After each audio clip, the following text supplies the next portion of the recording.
I got pregnant by my boss, blamed my husband, then demanded alimony until the DNA test proved he was sterile. Before watching the video, drop a comment telling me where you're watching from. I'd also really appreciate a like and a subscribe. The most interesting comment will be included in the next videos. Thank you to each and every one of you. Enjoy watching. My name's Daniel, 34 male, and I swear my whole life flipped the second my wife walked into our bedroom with that smug little smile. The one she uses when she knows she's about to drop a bomb and pretend it's no big deal. She sat on the edge of the bed, smoothed her skirt like she was rehearsing for a play, and just blurted out, "I'm pregnant." I should have felt joy, relief, something. Instead, my stomach sank like a stone, because for months our marriage had been crumbling under the weight of unspoken resentment and little betrayals that didn't make sense at the time. She'd been distant, and always working late at the firm, coming home smelling like cologne that wasn't mine. I'd brush it off, thinking maybe I was paranoid, maybe I was just tired from long shifts at the plant. But when she said those words, "I'm pregnant," my first thought wasn't, "I'm going to be a dad." It was, "Whose kid is this?" Her name's Melissa, 31. When we first met, she was all fire and ambition, a paralegal with a sharp wit that could cut a room in half. I loved that about her. I loved how she never shrank back, how she could argue a point into the ground and still make you laugh 5 minutes later. But somewhere along the line, that edge turned cruel. She started seeing every disagreement as a competition, every mistake of mine as proof she'd settled. And then there was her boss, David. Mid-40s, slick suit, twice divorced. The kind of guy who thought ordering a second bottle of wine at lunch made him charming. I met him once at a holiday party. Firm handshake, fake smile, eyes that lingered on Melissa a little too long. She brushed it off when I mentioned it. "Don't be insecure, Daniel. He's my boss." So now, sitting there watching her clutch her stomach like she'd been blessed by a god, I felt rage boiling under my skin. I wanted to believe her. I wanted to believe the kid was mine. But the timeline didn't add up. And the way she said it, the way her eyes flicked away for just a second, it was like she was daring me to call her out. The cruelest part? She acted like this baby was my redemption, like I'd been the one who betrayed her. "Maybe now you'll finally step up," she whispered one night, voice dripping with venom, like I was the problem all along. I didn't know then how deep the betrayal went. I didn't know that the truth, the sterile diagnosis, the DNA test, the courtroom battles would crack my world wide open. All I knew was that my wife was pregnant, and for the first time in my life I prayed to God that the baby wasn't mine. Melissa didn't just drop the pregnancy bomb and leave it there. She doubled down. That night over dinner she started talking about our future like nothing had happened. She pulled out brochures for bigger apartments, circled ones with nurseries, and even suggested we should revisit our financial arrangement, which was her polite way of saying she wanted me to bankroll her lifestyle. The audacity left me speechless. For context, I work long, brutal shifts at a manufacturing plant. Overtime is basically my life. I'd been killing myself to keep us comfortable while she chased promotions at her firm. And yet, Melissa had the nerve to look me in the eye and say, "If you really care about this family, you'll make sure I don't have to stress about money while I'm pregnant." It hit me then. She wasn't just asking for support. She was framing me as the bad guy if I didn't give it. She was flipping the script, acting like my reluctance to cheer for this pregnancy was proof that I was already failing as a husband. The fights escalated quickly. I'd come home bone-tired only to find her on the phone with David. At first she swore it was work-related, but then I started catching her lowering her voice, giggling in that girlish way she hadn't done with me in years. I confronted her once, my voice shaking, hands gripping the table so hard I thought it would crack, and she snapped back. Maybe if you were more of a man, I wouldn't have to rely on him so much. Those words cut deeper than anything. More of a man. She said it like David was the example I should be living up to, like the man who signed her checks was somehow the standard. And yet the manipulation worked. Some twisted part of me thought maybe she was right. Maybe I was the problem. I found myself apologizing for being distant, for not being supportive enough. I even took on extra overtime to save for this supposed baby. Every dollar I scraped together she spent on new maternity clothes, prenatal yoga, and self-care. But the mask kept slipping. One night I got home early, rare for me, and found her in the living room, wine glass in hand. Wine, pregnant. I froze in the doorway. She scrambled, laughing nervously. "Oh, it's non-alcoholic, relax." I picked up the bottle later when she wasn't looking. Cabernet. Full-bodied. Real. That was the moment that something snapped in me. It wasn't just suspicion anymore, it was certainty.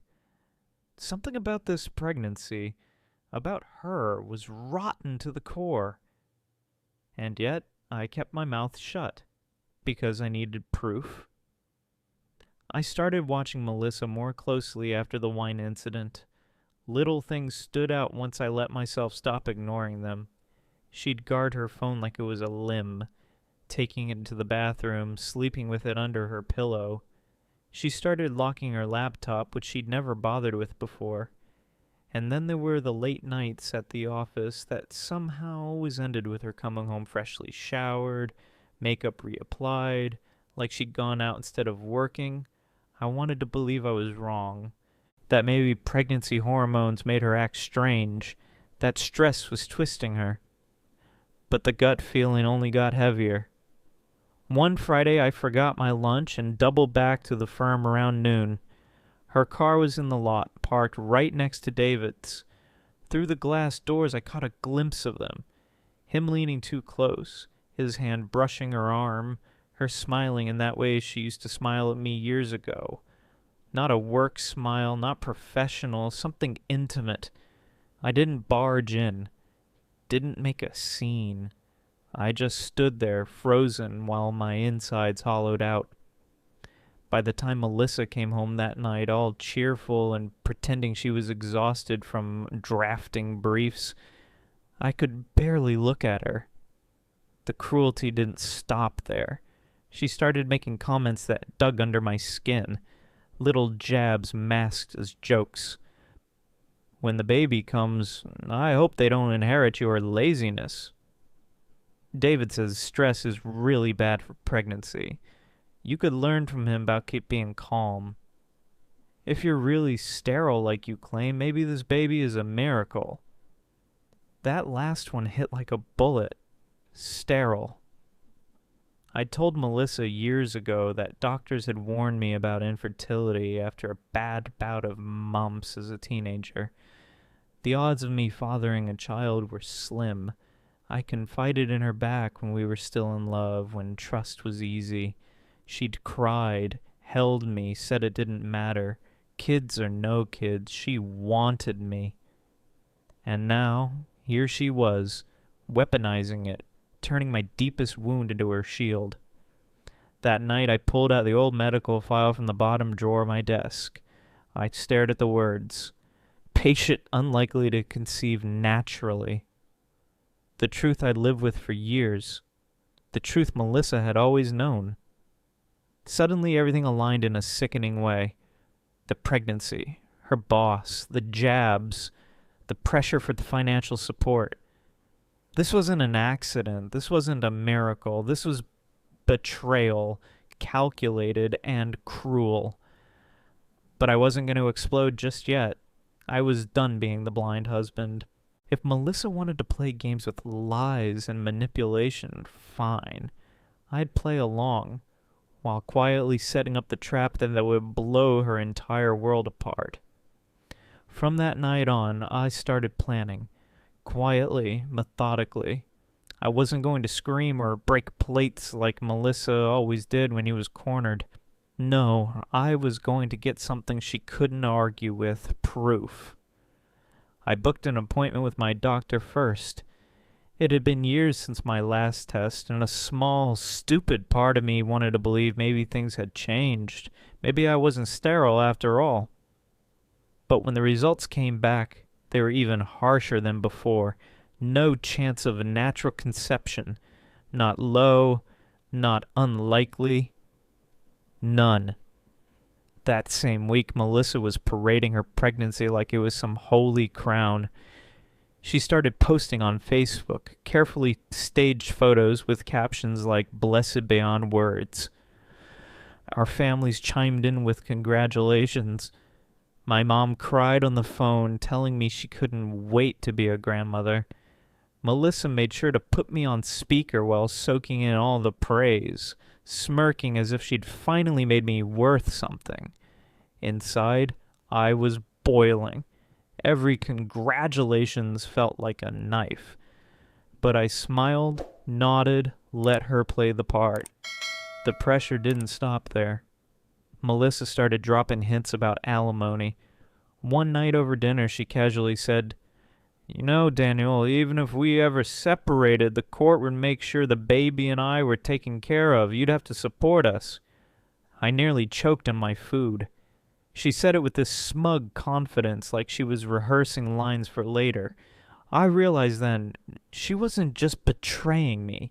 She was preparing her exit strategy. The tipping point came when she dragged me to the first ultrasound appointment. Sitting there listening to the technician talk about heartbeats and due dates, Melissa squeezed my hand like everything was perfect. My mind was screaming the whole time, "That's not my child. That heartbeat belongs to David." But I played along. I smiled at the black and white blur on the screen, even managed to murmur, "Wow." Melissa beamed, oblivious. What she didn't know was that afterward, I quietly requested a prenatal paternity test. Cost me nearly $2,000, but I didn't care. I needed certainty, not suspicion. The waiting nearly killed me. Days dragged into weeks. Melissa grew bolder, nastier. She mocked me in front of friends, laughed when I tried to talk about finances, called me weak when I refused to argue back. Then the envelope arrived. My hands shook as I opened it in the garage, away from her eyes. One line burned itself into my brain. Probability of paternity, 0%. The world went silent.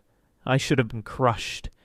But instead I felt something colder, sharper, relief, proof, the weapon I'd been waiting for. Melissa had no idea her empire of lies was about to collapse. I kept that envelope hidden like it was dynamite. Every time Melissa opened her mouth to taunt me, every time she smirked about our future, I felt its weight burning a hole in my pocket. The power dynamic had shifted, and for once, I was the one holding the cards. But I didn't want to blow it all in a screaming match in our kitchen. No, Melissa thrived on chaos. She'd twisted, cry, and somehow make herself the victim. I needed to strip her mask off in a way she couldn't spin. So I set the stage. One Saturday, Melissa insisted we host a small dinner for both families. Her parents, my parents, a few close relatives. She wanted to show off the ultrasound picture, bask in everyone's congratulations. I agreed instantly. My voice even cracked like I was emotional about it. She ate it up. That night the house was buzzing. Melissa floated around in a flowy maternity dress, clutching her ultrasound like it was a trophy. My mom cried again, hugging her, telling her she was so proud. David's name didn't come up, but I caught the way Melissa's eyes flicked to her phone every few minutes, waiting for his texts. After dinner, when everyone was settled in the living room, Melissa started her speech. "We're just so blessed," she said, placing a hand dramatically over her stomach. "And I know Daniel is going to be the best father in the world." That was my cue. I stood up, heart pounding but voice steady. "Actually, there's something important I need to share." Melissa froze. "Daniel, not now!" But I kept going. I pulled the envelope from my pocket, the one I'd been carrying like a live grenade. I get a paternity test. I had to, because something didn't add up, and now I know why. The room went silent. My dad's jaw clenched. My mom's hand flew to her mouth. Melissa's face drained of color. I read the line out loud. "Probability of paternity, 0%. Gasps. Whispers. Melissa jumped to her feet, voice shaking but loud. You had no right. That test is wrong. Daniel, how could you embarrass me like this?" But the damage was done. Her mask cracked in front of everyone. I didn't scream. I didn't cry. I just looked her dead in the eye and said, "You've been sleeping with your boss. This isn't my child. And you tried to make me responsible for it." She broke. Tears, rage, full-blown hysteria. She grabbed the ultrasound photo and ripped it in half like some melodramatic performance, then turned on me. "You're pathetic. No real man would do this." Her mom tried to calm her. My mom started sobbing. My dad told me to leave her. And in the chaos, Melissa screamed the truth herself, spat out David's name, admitted it wasn't a fling, admitted she deserved better than me. I didn't have to say another word. That night ended with broken dishes, Melissa being dragged to her parents' car kicking and screaming, and me sitting alone in the wreckage of my living room, staring at the torn ultrasound on the floor. For the first time in months, I felt calm, because the war had officially begun, and I had every weapon I needed. Update. So, that blew up. When I first posted, a lot of you told me to get my ducks in a row, gather proof, and wait until Melissa trapped herself. Some of y'all even said I should set fire to her world in public. Well, mission accomplished, though it wasn't exactly graceful. After I read the DNA test at dinner, it was like a grenade went off in the middle of my family room. Melissa went full meltdown mode, crying, screaming, throwing things. At one point, she actually grabbed a plate off the table and smashed it on the floor like we were in some bad soap opera. My mom was bawling, her dad was yelling. My dad just kept saying, "I knew something was off." And Melissa, she didn't even try to deny it for long. The second I said David's name, it all came spilling out. She admitted it started accidentally after the late nights at work, and then tried to claim it wasn't serious. But in the same breath, she called him the love of her life and said I was holding her back. Yeah, in front of both families. The hypocrisy would almost be funny if it didn't feel like someone had reached inside my chest and crushed my ribs. She's been staying with her parents since that night, which honestly feels like a vacation. I didn't realize how quiet and peaceful my house could be without her stomping around, slamming doors, or muttering about how I wasn't good enough. But she hasn't stopped trying to contact me. Non-stop texts, missed calls, voicemails that swing between begging and threatening. 1 minute it's, "Daniel, we can work this out. The baby needs you." The next it's, "You'll regret this. The court will force you to support us." That's the part that really gets me. She still thinks she can squeeze alimony or child support out of me, even with proof the kid isn't mine. She's already talking about her lawyer and how she'll make sure I pay. I don't know if she's bluffing or if she really believes that. But here's the kicker. I spoke to my attorney today. He looked over everything. The DNA test, my medical records, the texts I've saved from Melissa, and he laughed. Straight up laughed. His exact words, "She just nuked her own case." So yeah, I'm not the one who should be scared right now. I can't give away too much yet because we're lining things up legally, but let's just say Melissa isn't going to like how this plays out. I'm done being her safety net. Some of you told me revenge isn't worth it. I get that. But this isn't just revenge. It's about making sure she can't use me as her punching bag or piggy bank ever again. Stay tuned. Things are about to get messy. They told me not to get sloppy. They told me not to stoop to her level. Joke's on them. I didn't stoop. I built a scaffolding so perfect she couldn't climb back up. After the dinner, Melissa didn't disappear quietly. She went feral. First the texts, pleading, furious, threatening, then the physical things. One morning I woke to my truck's tires slashed and a long, angry key scratched on the passenger door. My mailbox was ripped off its post that same week. A neighbor video caught a woman in a dark hoodie peering into my garage late at night.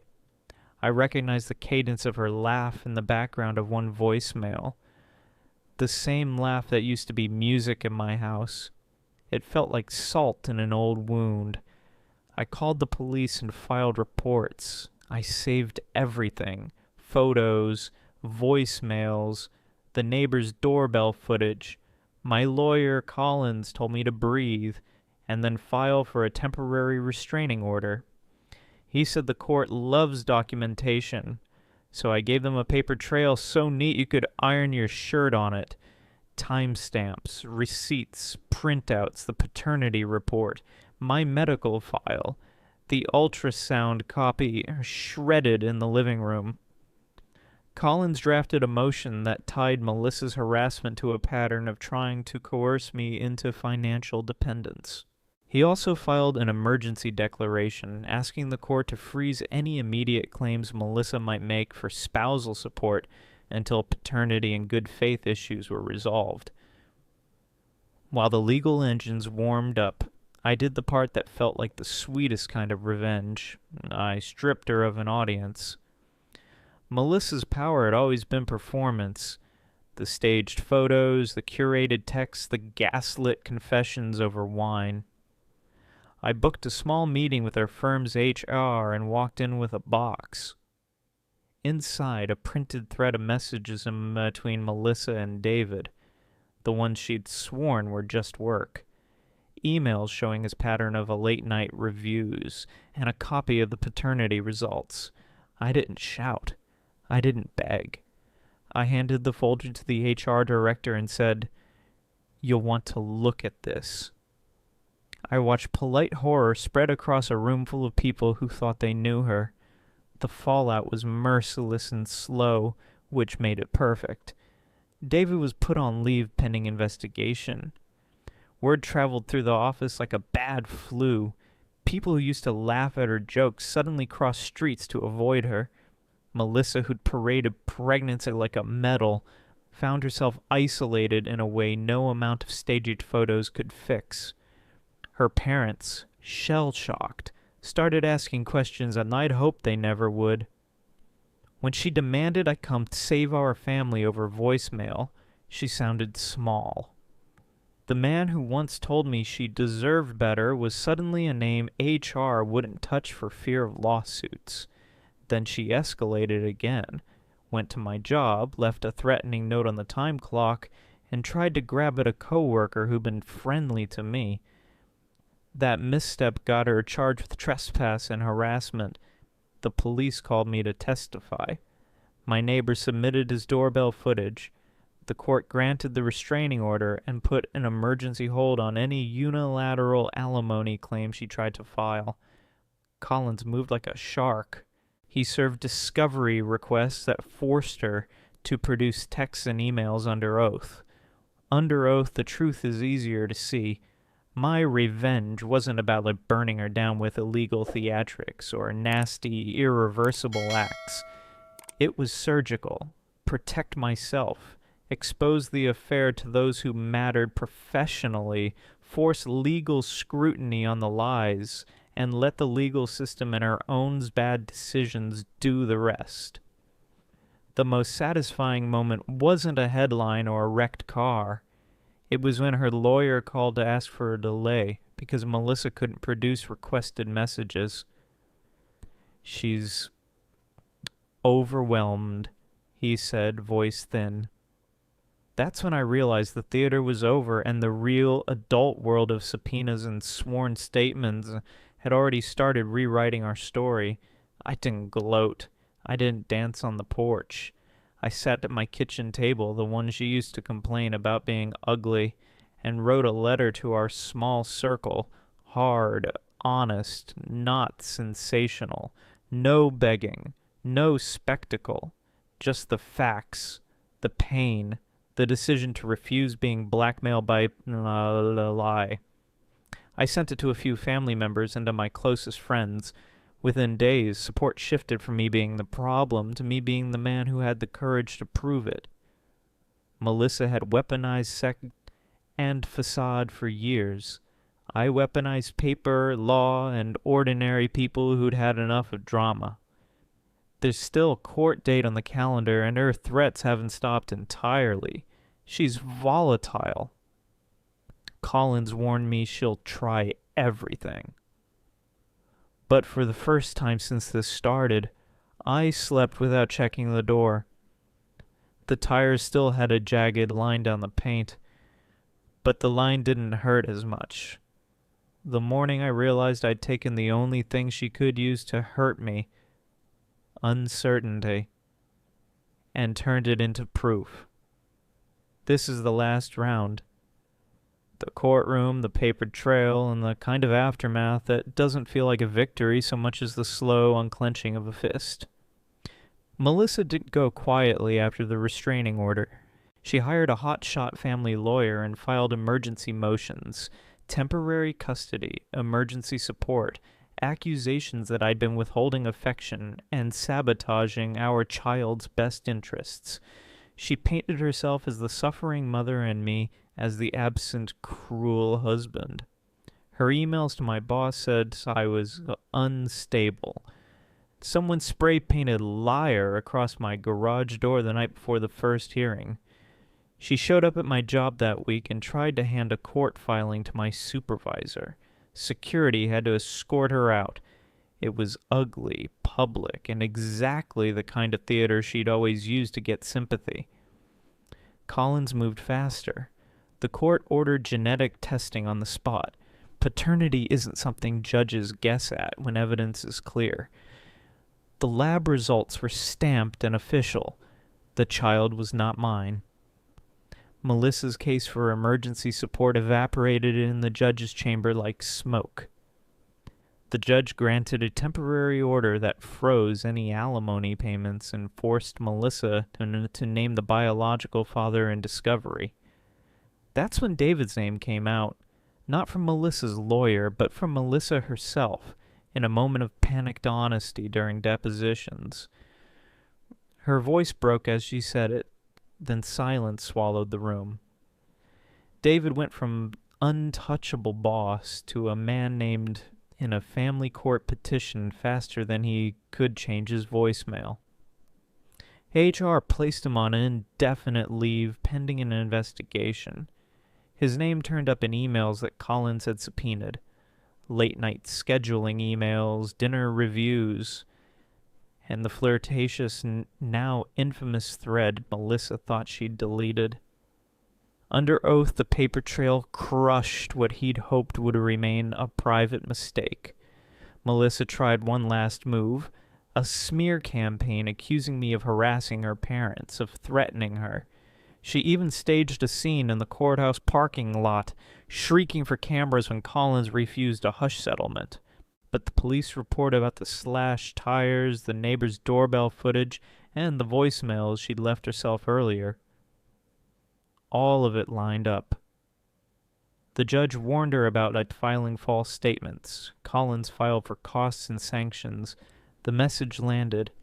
Legally, the mess wasn't left in a tidy box.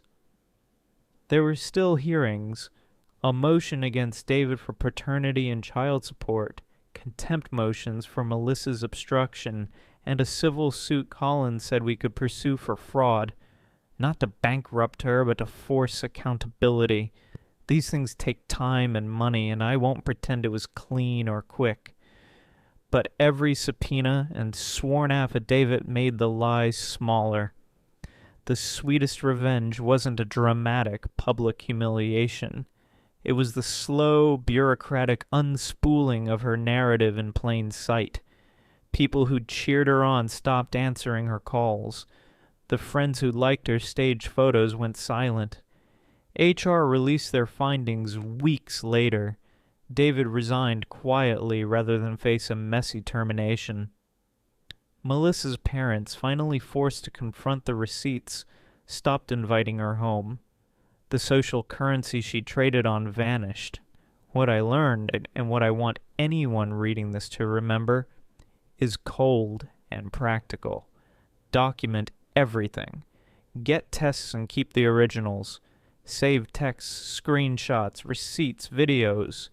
Talk to a family law attorney early. If there's harassment, call the police and get reports. Don't post the drama publicly until counsel says it's safe. Courts care about evidence, not performances. I didn't get a cinematic final scene. I got legal letters, bills, and a quiet house where I can sleep without flinching.